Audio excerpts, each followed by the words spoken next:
Akonji was a tall, broad-shouldered young man of 20, his skin dark and gleaming in the moonlight. He wore only a wrapper tied at his waist, chest bare, holding a small lantern in one hand. He was known for his arrogance. "Spirits," he often scoffed. "I fear nothing but hunger." That night, determined to prove his boldness, Akonji walked toward Orita Market, abandoned for 2 decades after a plague. The store still stood, broken and hollow, weeds curling through the cracks. The moon's pale glow painted everything in silver. Yet, faintly, the air smelled of roasted corn and palm wine. As Akonji stepped deeper, silence pressed down on him. Then came boom, a drumbeat, soft and steady, echoing from nowhere. His lantern shook. His pride faltered for the first time, but he pressed on. Who beats a drum at this hour? The stalls shifted. Empty benches filled with shapes. Shadows of traders appeared, women bargaining, men shouting prices, goats bleating, all blood and smoky.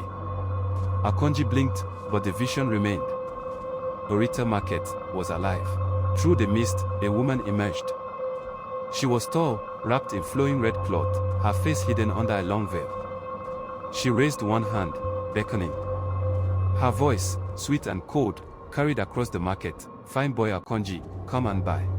"What do you sell, woman?" Akonji forced out, though his throat was dry. She lifted her basket. Inside were skulls, small and large, sockets glowing faintly. The skulls whispered his name, Akonji. Akonji. The ground rippled under Akonji's feet. His lantern dimmed. The drumbeat thundered, boom, boom, boom. Suddenly, all the ghostly traders stopped. Slowly, they turned. Dozens of glowing eyes fixed on him. The woman in red stepped closer. With one hand, she lifted her veil. Beneath was no face, only hollow blackness, filled with rows of sharp, glowing teeth. Her hiss split the air. "Since you fear nothing, Akonji, tonight you will trade your soul." The market erupted in shrill laughter, echoing endlessly. Akonji dropped his lantern and bolted. But the market stretched infinitely. Every turn, every stall looked the same. The shadows chased him. The whispers grew louder, "Trade, trade, trade." Akonji stumbled over a rope. When he fell, a goat stood before him. But this goat had red eyes and spoke in a man's voice, "Where are you running, Akonji? The market does not end until you buy." Its laugh was deep and cruel.